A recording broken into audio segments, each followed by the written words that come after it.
How's it going, Thieves fans? We got another live stream today for the Thieves Talk podcast, and there's a lot going on right now. Obviously, Major One just ended, and the entire thing was not great for the Thieves, to say the least. We had one land match, which is really tough to kind of see where the Thieves are at compared to everybody else in one match on land. So Thieves had to make some moves. That's what we're going to be talking about today, as well as kind of how we ended the last major and where things will kind of go with the next major coming up and post roster moves. So um, that's what we're going to be doing today. But first, I just wanted to give a shout out to the LA Thieves for sending me their new gear. I got two shirts, and I got this hoodie that I'm rocking right now. Um, I mean, it's so nice, dude. Like, it's super comfortable, super soft. I wish I could, let you feel the sweatshirt itself, but it's super comfortable. Um, just their quality of stuff keeps getting better and better all the time. So if you haven't gotten any of this stuff, I strongly suggest going to the 100 Thieves website and checking out their LA Thieves 2024 apparel. Like I said, I got this hoodie as well as these two shirts right here. We got this one. It, kind of spin off on the Raiders logo, the Raiders look, as well as their arched logo on this shirt. So, I'm going to be taking some pictures in them at some point. We're going to post them on the Thieves Talk Twitter page, shouting out LA Thieves. But I just wanted to do it here for anybody who might be watching and is interested in the apparel that they released. Thanks again to LA Thieves for sending that out to me. I really appreciate it. Let's get into the major, I guess. I want to start off with that first. Um, you know, we played. We ended up getting put up against LAG early, and we all know how that goes. As you can see, 3-1 loss here. LAG just has the Thieves number. I mean, Octane even said it on his stream. Even he couldn't do anything about LAG. So, you know, one of those things that it's just really unfortunate that that is kind of where we got placed right off the bat.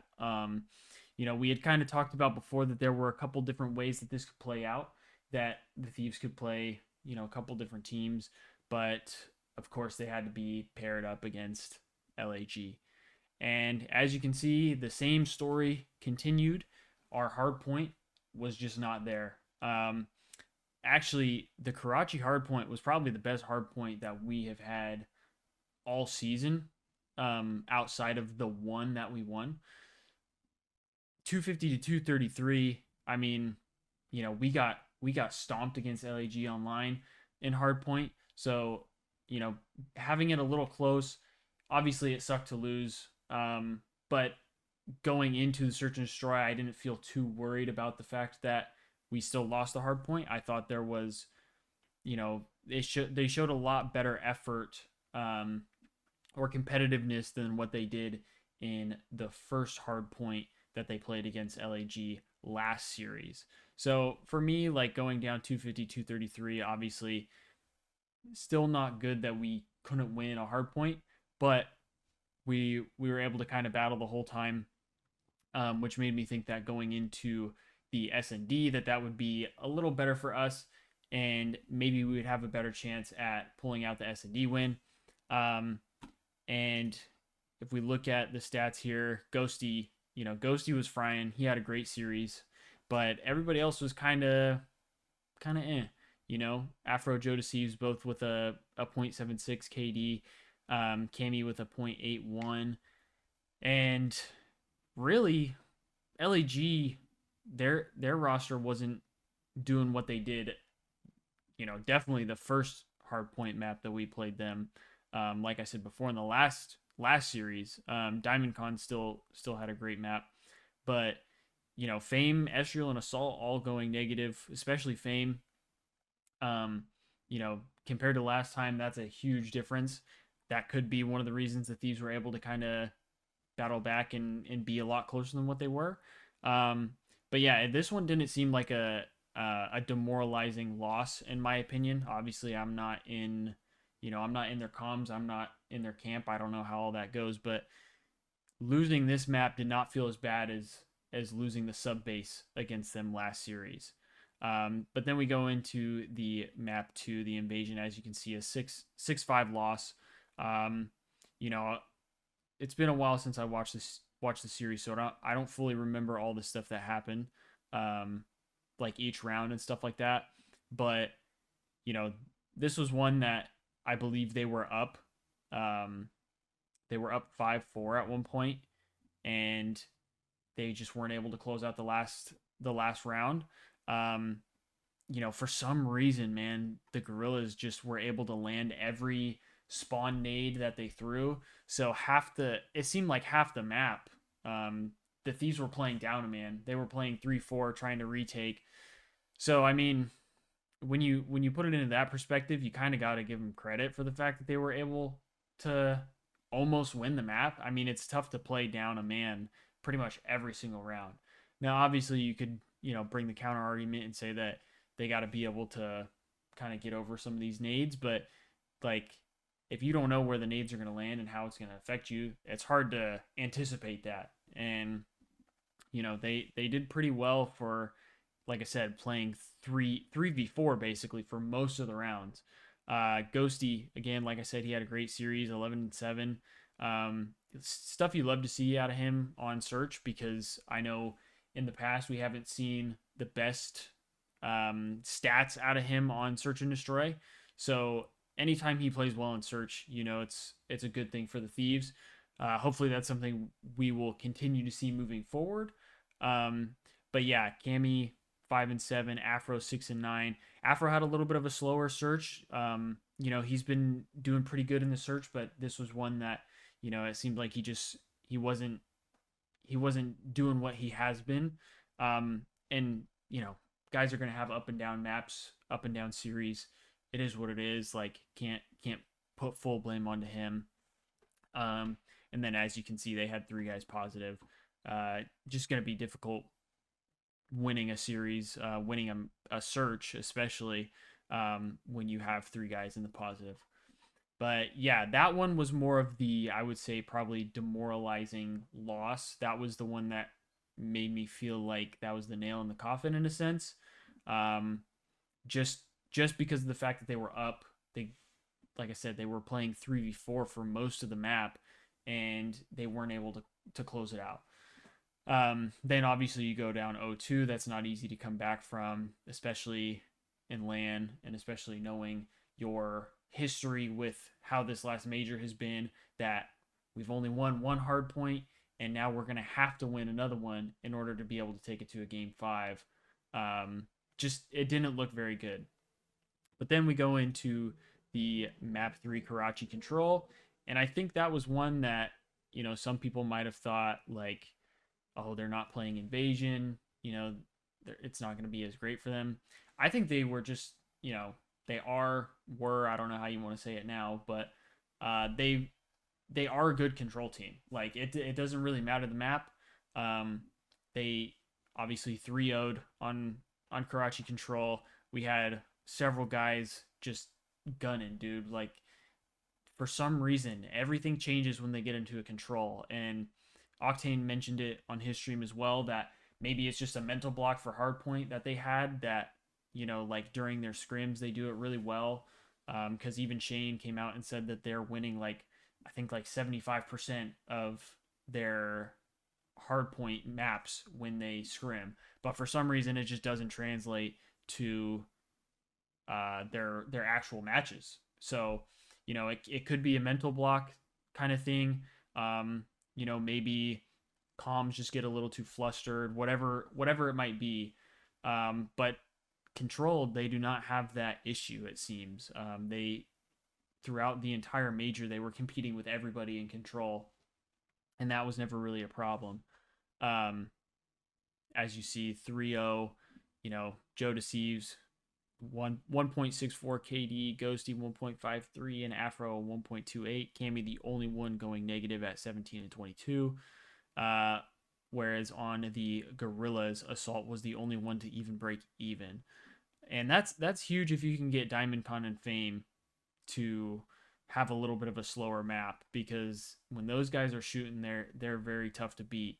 So, 3-0 on the Karachi. I'm really not worried about their control when it comes to the future. I feel like, they already have an idea of what they want to do, and I feel like they already execute it pretty well. Obviously, with new players, the dynamic's going to be a little different, but I think that since they have a strategy and they have a system kind of already going for them, the controls didn't really change at all, if I'm not mistaken. So, like, there shouldn't have to be too much to try and like fix or try and work on for the controls, I feel like. So we'll see how it goes, but I think they should still be pretty good with their control maps. But then we go to the map 4, where LAG was able to finish off the series, winning 250 to 182. This one was definitely less back and forth than the Karachi hardpoint. They made a couple little runs here and there, but for the most part, they were just playing on the back foot the whole time. Like I said, when you're down 0-2, you bring it back, you get one, but you have to win a hard point to take it to a map 5, and that's just not their strong suit. It was going to be a tough map either way. Jode Thieves, the only one going positive for them. Ghosty pretty close behind at a 0.9 KD, but then everybody on LAG was positive. So just not the best showing out of them. Obviously, they take second to last in the major, just behind, crazy enough, New York. That was definitely a crazy situation, but they finish out, getting 11th place, just not great, like I said. So that was really, really unfortunate.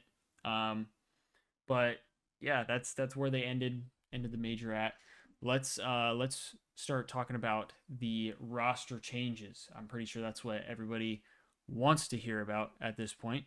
That's the big news going around. I intentionally waited to kind of talk about all this stuff until the news broke about the official changes, because obviously people were posting leaks and things like that about the possible changes and stuff like that, but I didn't want to talk about it until I knew everything was 100%. So first one that we have here is the Thieves parted ways with Cammy. He is no longer under the LA Thieves name.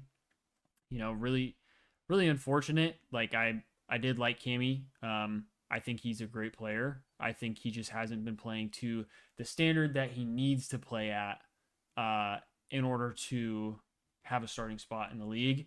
And it sucks to say that, because I know he has the capability of doing that.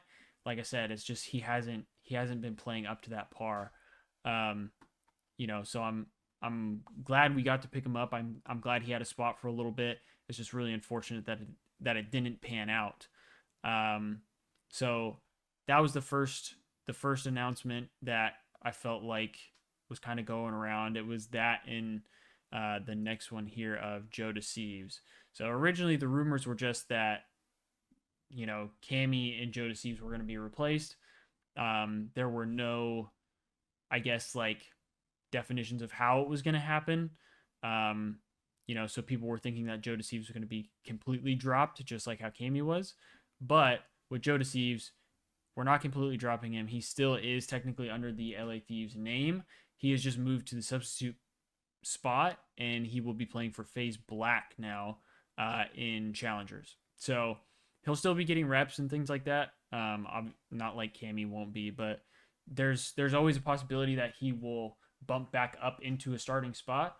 So maybe that's one of those things that he just needs to develop a little bit, to kind of get back to the starting role. You know, a lot of people did not expect Jode to be the one who was getting moved, but it, in some regard, I think it kind of makes sense, and I think we'll kind of dive into that a little bit more as we talk about who is filling in for these two players. So Crimp is the guy who's filling in for Joe Deceives. He was playing on FaZe Black this last Challengers event. FaZe Black won the event, so obviously they were going to get a lot of recognition on all their players, basically. And I know him and Asim were probably like the top two that everybody was talking about. And I've seen some people mention that they wanted Asim. Uh, you know, for me, obviously I think Asim is a great player. I think Crimp is a great player. So having to pick between one of the two, I think is not a not a big problem. But I think where Kremp will fit in a little better than Asim is that Kremp has played with Ghosty on the Boston Breach Academy, and they might already have a little bit of a connection because of that. And that's something that the Thieves did not have to start the year. So I think for having at least two guys who have played together before, they might know each other's play styles a little bit. That I think that'll help the team a lot in the long run. Like I said, considering that is something that they didn't have to start the year. So Kremp is brought up. He's going to be the one filling in for Joe Deceives. I would assume as the the second AR partnered alongside Afro.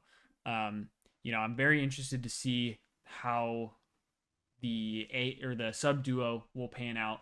And I like I said, I think the Ghosty and Kremp pairing will be good. I think having an AR and a sub duo is good to know like how the AR or how the sub player can play off of the AR and vice versa. So, having these guys who have played on the same team before, I think is really good. And obviously Kremp is just a beast. So I'm excited to see how that'll go. And for the guy filling in for Cammy, we got another EU player in Nasty. I mean, his name really says it all, dude. He is nasty. He's gross, man. Like watching him on the Ravens last year, like I in the offseason, I was like, he would be a solid pickup for the Thieves because, we knew at that point we were basically blowing everything up. He's young, he can shoot. Like I thought solid pickup if we decide to pick him up. Obviously, during the offseason, we didn't do that, but here we are now picking him up.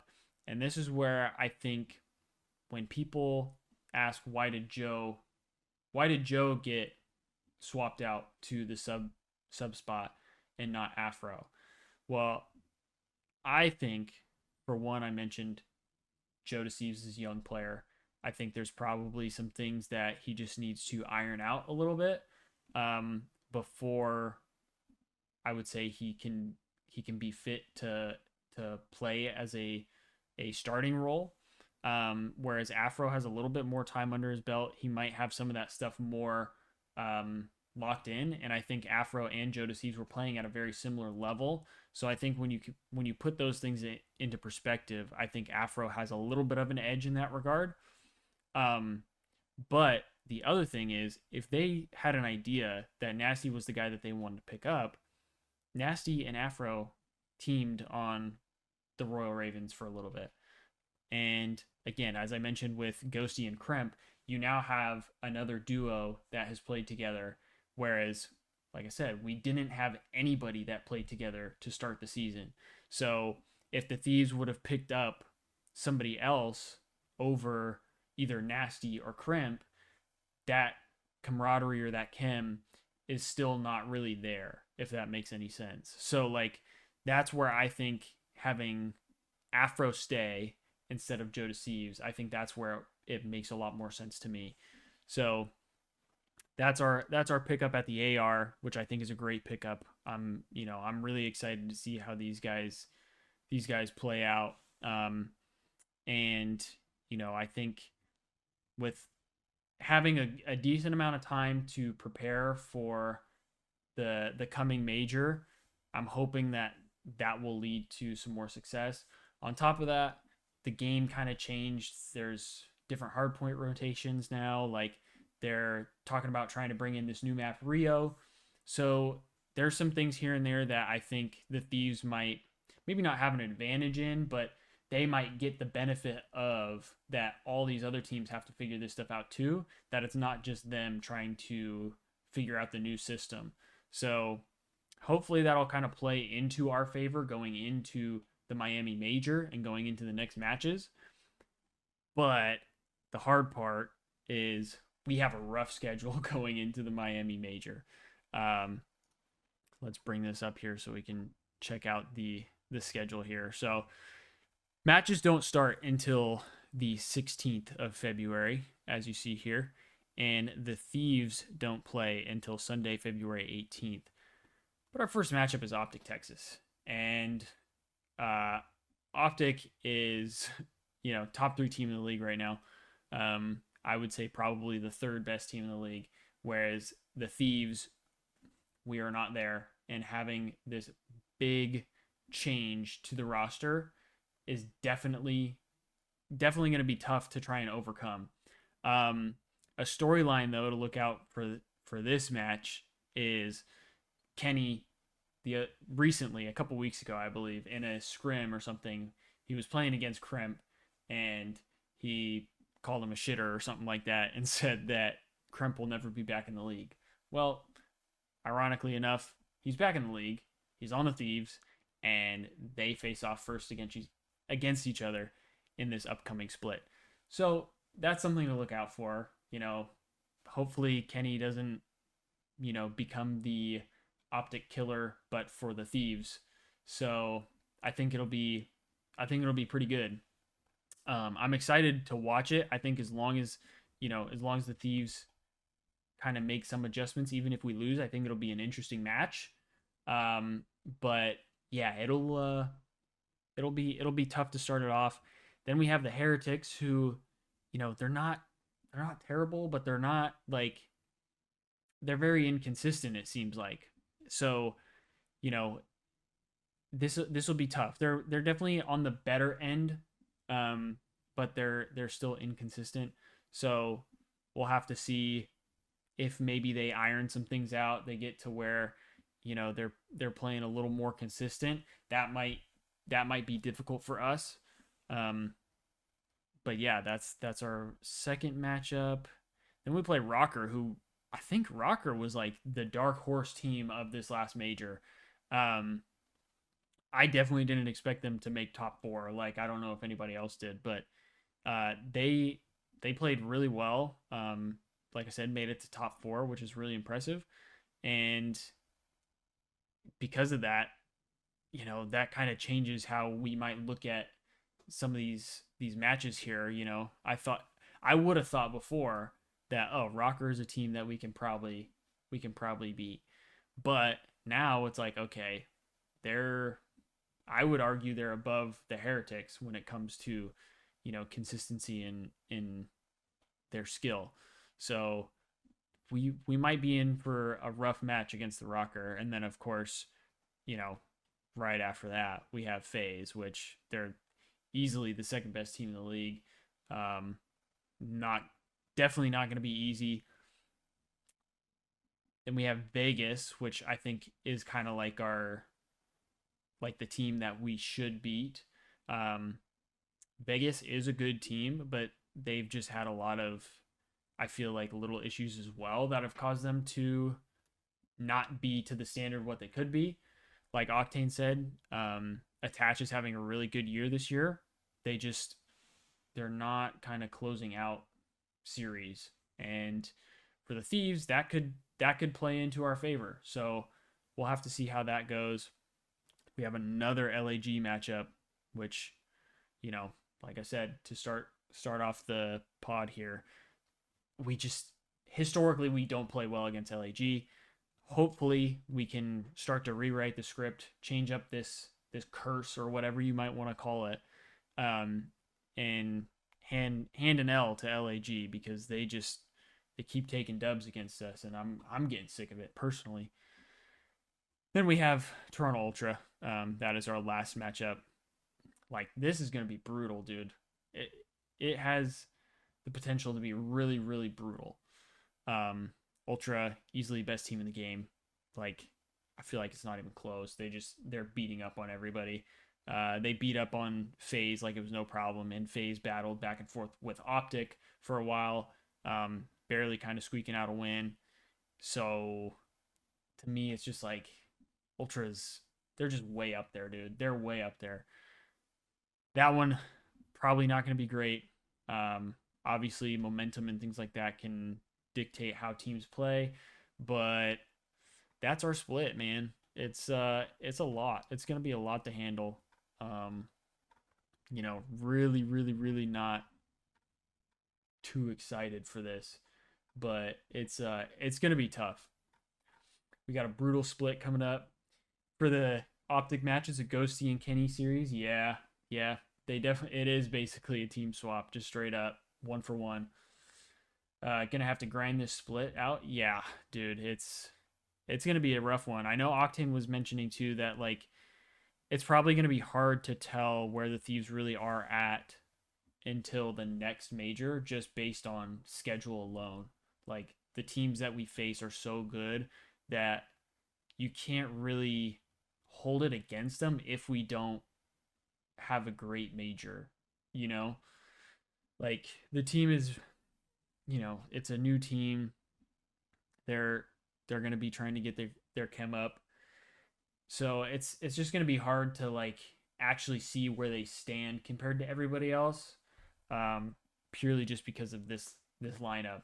Um but yeah, I mean, I think, like I said, I think the Kremp and Nasty signings are good. I think it's a good start for us because again, they're two young players, two guys who have played together before.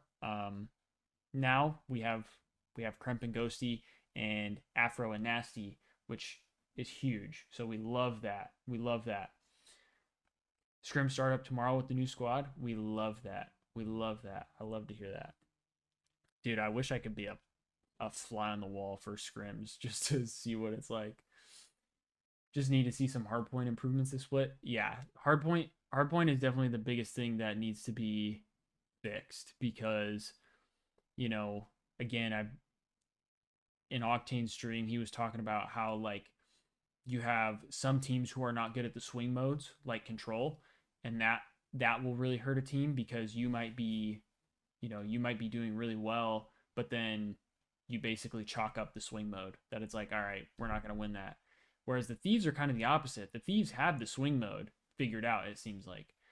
Again, obviously that could be different now that we have two new players on the roster. That could change some things, but I think if the Thieves get the hard point figured out, their search was already good. Their search was not really a problem, but I think that will allow them to put a little less pressure on the need to win a control map because the second you lose a hard point, now it's like, well, shit, we got it. We have to win the control. We can't, like, you can't mess around. You can't lose the control.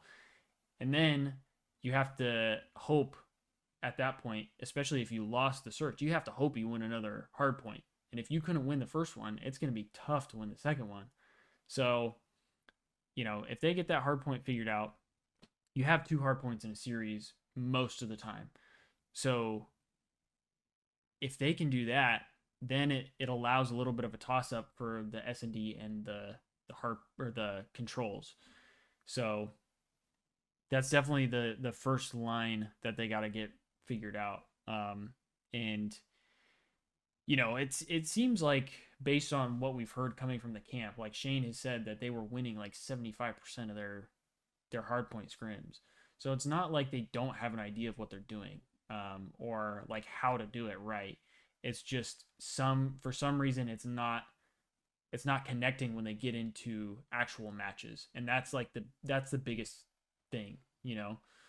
Um, Again, it obviously it'll be a little different with the fact that they have two new players, so some of these things might change inevitably just because of that. But I think they have a right idea, and obviously the coaching staff hasn't changed, the management hasn't changed. So as long as they're pushing the same kind of ideas onto these new players, I think they're headed in the right direction. And I think that's something that gets overlooked too, is that the coaching staff is a really good coaching staff. Um, Another thing that I forgot to mention as well, we're, looking at how I mentioned Afro and Nasty played together. Shane was a coach. Shane was a coach. I mean, Nasty didn't get to play under Shane, but Afro did, and then Afro played with Nasty after that, and Shane was coaching Afro for a little bit. So, you know, the, there's a lot of connections now that were not there before. So I think that'll be a huge help to this team in the long run, because that I think that was the difference too when we had a championship level team. Obviously, Kenny, Draza, Octane, and Envoy are like, I mean, Octane retired, but Octane was one of the best ARs in the game, if not the best. And then you have Kenny, Envoy, and Draza, who are now like arguably the biggest names, not biggest, but some of the biggest names in the game. And they have all improved the teams that they're on currently. Like, they're great players, but they had time to play together and to learn each other's play styles and get that team chem up. Whereas this new Thieves roster didn't have that. Um, the other thing for me, I'll go back here. So if anybody has some stuff they want to talk about, we can talk about that too. But um, for me, something that I'm a little curious about too is like, if the current Thieves guys are feeling like added pressure to play at a certain caliber or play at a certain level because of how us fans feel about Thieves not being able to bring back anybody and just having to blow up the roster. Because obviously, you know, Thieves fans are never going to forget about this championship team that the Thieves had. Like, they are etched in the Thieves history books. So, like, I wonder if the players recognize that at the end of the year last year, the the Thieves fans obviously did not want to give up any of those guys, let alone all of them. And now we're having all these new young guys come in, and they have, really big shoes to fill. Um, Obviously, like, that was something we talked about too, that they're naturally not going to be at the same level as the the championship level team. Like, everybody knows that. But when it comes to the fan base, like, the fan base is a strong fan base. We want to see the teams win, and obviously, I know that the coaches and the management and all that, they want to see the teams win too. It's not like they just don't care. But that there's a lot more that goes into it than just winning and losing. Like, there's so much to do with finances and, all that kind of stuff that I don't know about. I'm not, that's not what I'm good at. So, when they had to make some changes, like, it was hard for the fans, including me, to kind of just be like, "Oh yeah, this is going to be great. We're going to have a great season." Like, but I think we got to give them a little bit of leeway here, and give them some time. I think a lot of people are, just very like, well, they suck right now, so get rid of them, or whatever it is. And I don't think that's fair to them. I think they're put under a lot of pressure. I mean, that's why I'm curious to hear, like, maybe Ghosty's take on it as somebody who came into the league onto Optic. I mean, that talk about pressure. That's got to be a lot of pressure. I'm just curious as to how, like, maybe he would look at it when it comes to the pressure that he may or may not feel, playing for the Thieves right now, and knowing the state of the fan base and how they might be upset that we didn't get to retain anybody, or that, that's um, kind of what the Thieves fans look at all the time, of like, oh man, we miss Kenny, we miss Envoy, we miss Draza. um, and if it adds that extra pressure, hopefully it doesn't. And if it affects them as players, I do feel bad in that regard because obviously I just want the Thieves to succeed. I don't care who's on the team. I just want them to succeed. I want them to win. And you know, obviously I'm upset like everybody else is that we had to move on from the championship team. The you know the team that made history. Like that sucks. But at the end of the day, we got to move on and we got to root for this new team and maybe build another team like that. Build another team that's going to be in the history books. That's my hope. Um, at the Thieves camp. And I think as I said before, if you know, you have Brandon managing, you have Cap coaching, Shane coaching, um, and I don't know everybody else back there, but those are like the big names that stand out to me. You know, they were able to set up that championship level roster, so I think it's more than possible for them to do it again. Personally, do you have to say very happy for Envoy winning the major? Yeah, me too, man. Like, and that's the thing is like I'm definitely going to continue to root for those guys. Because like I said, there's no way to just move on from what those guys have done in the league and especially for the Thieves. Like, they were able to bring the Thieves a champs ring, which nobody else can say. So that's really cool.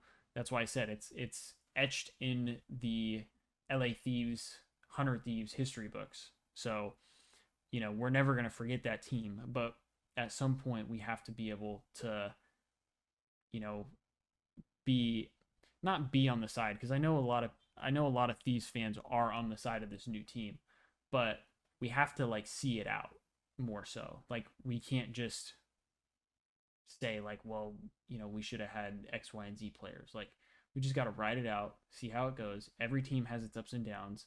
And I mean, look at Toronto. Like look at Toronto Ultra. They were not on the same level when it comes to like market as teams like Optic and FaZe, and now you could maybe even argue Thieves. But Optic or Ultra, sorry, they found a way to build around the team and the guys that they had and develop within. And now look at them. They're easily the best team in the game. All it took was one pickup, one roster pickup.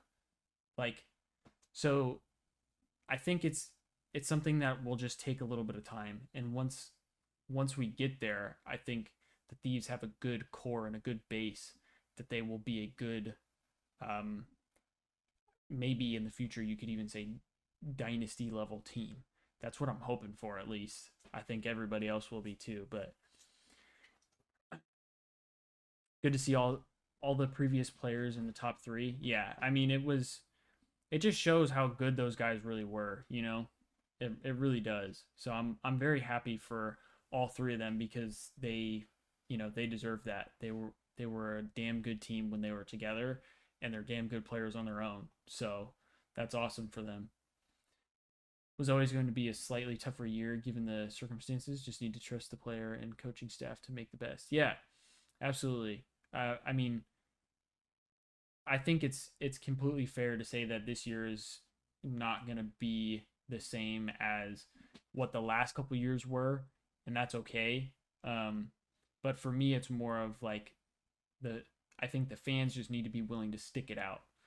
Um, and I think if they do, I think it'll pay off. Because like I said, I have full faith in um, the the core of the coaching staff and all that. Um, JCap has proven to be a good coach. Shane has proven to be a good coach, and I feel like Brandon has proven to be a great GM. So I think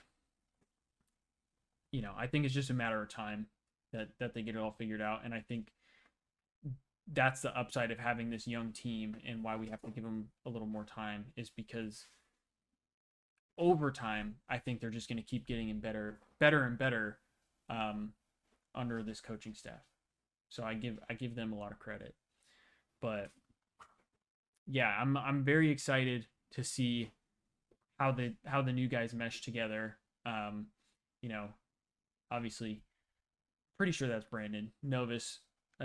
Said that scrim start up tomorrow, so that'll be exciting to see how everything goes. Maybe we'll get some leaks of the series, um, or the scrim series, and see kind of how the guys are doing. And maybe we'll get some updates on all that stuff. But we have a good ways before the major actually starts, so there will be a decent amount of time for the guys to, kind of be working with one another, get that chem going, and figuring out the new update on the game with the weird spawns and stuff. If we survive the Cold War chaos, we can survive anything. Exactly, dude.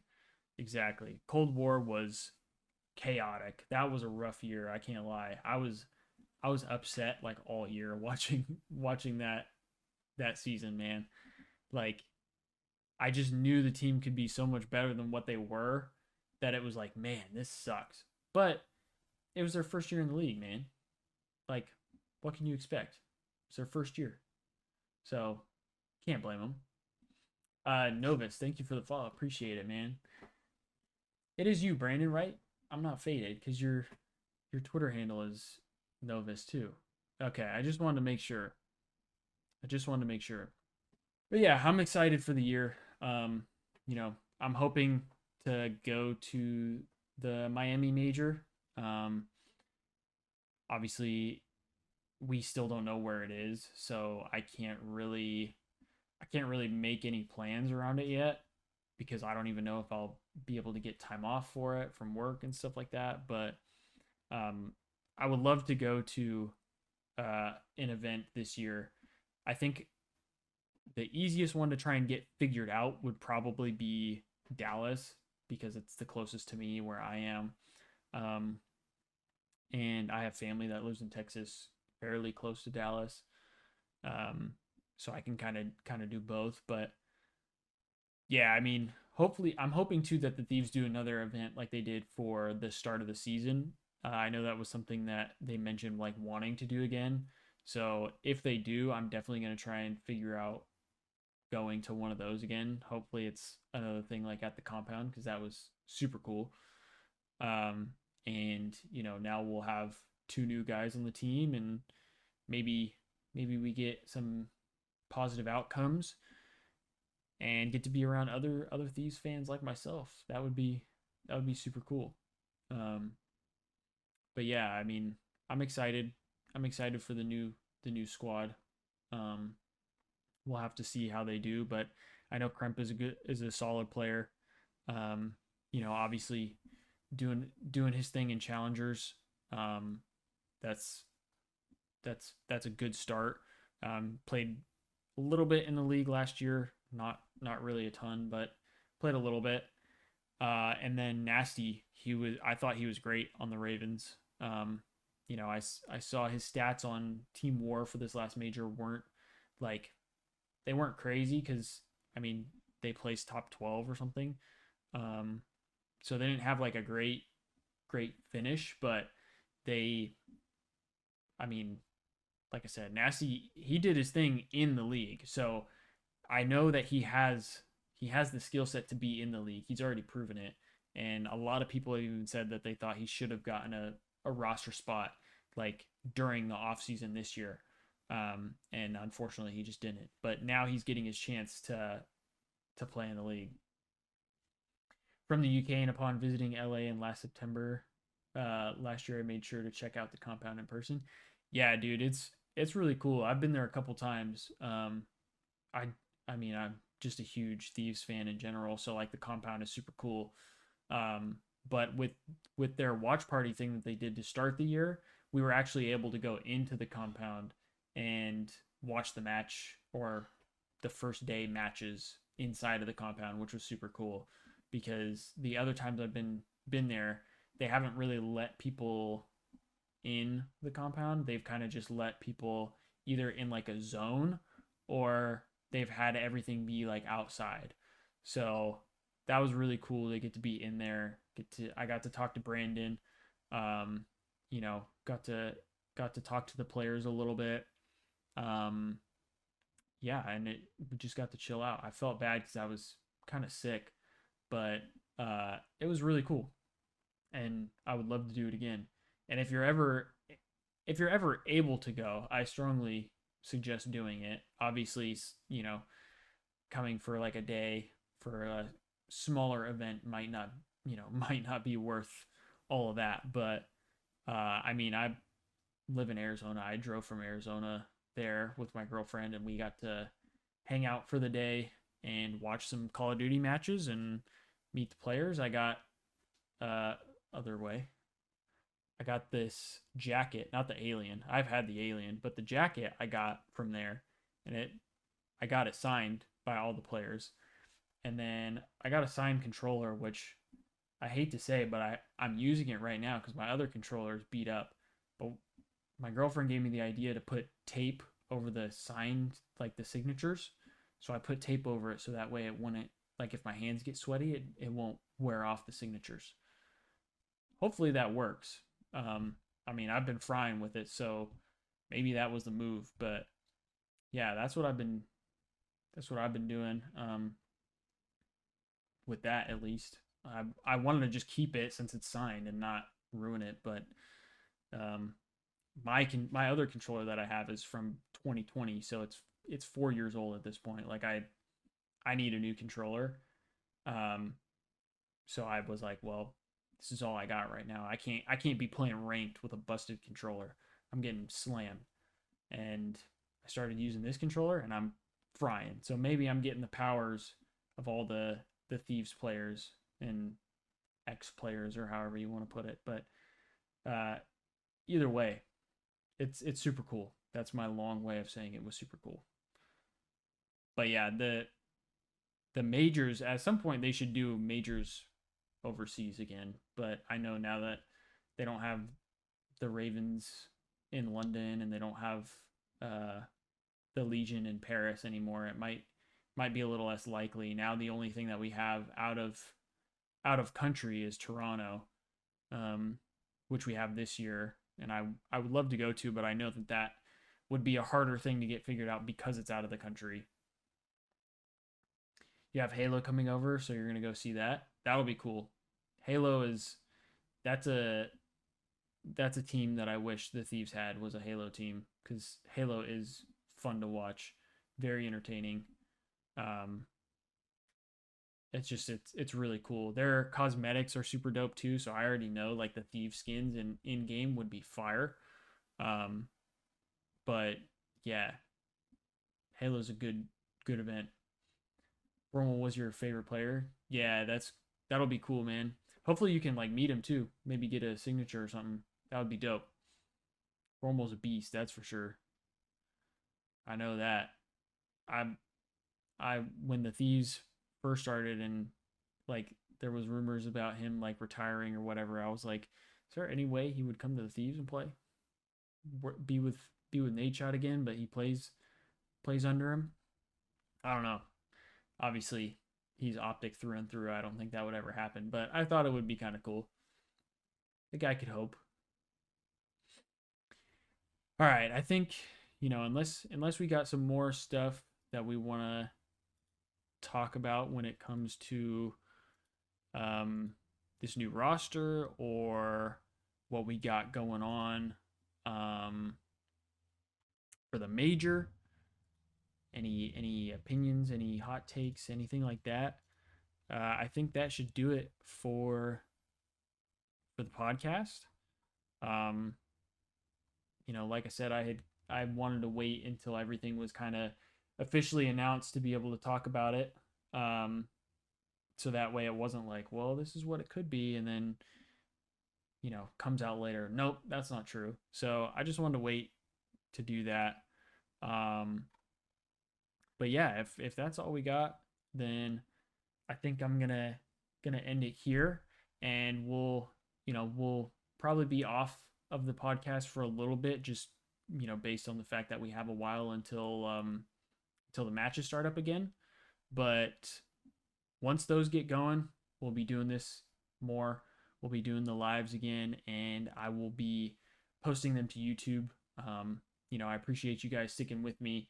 I know this is not something that I have ever really done before. This is very new to me still, so I definitely think I'm improving at it slowly but surely. And I appreciate you guys tuning in for it all, and coming along this ride with me. I really appreciate that.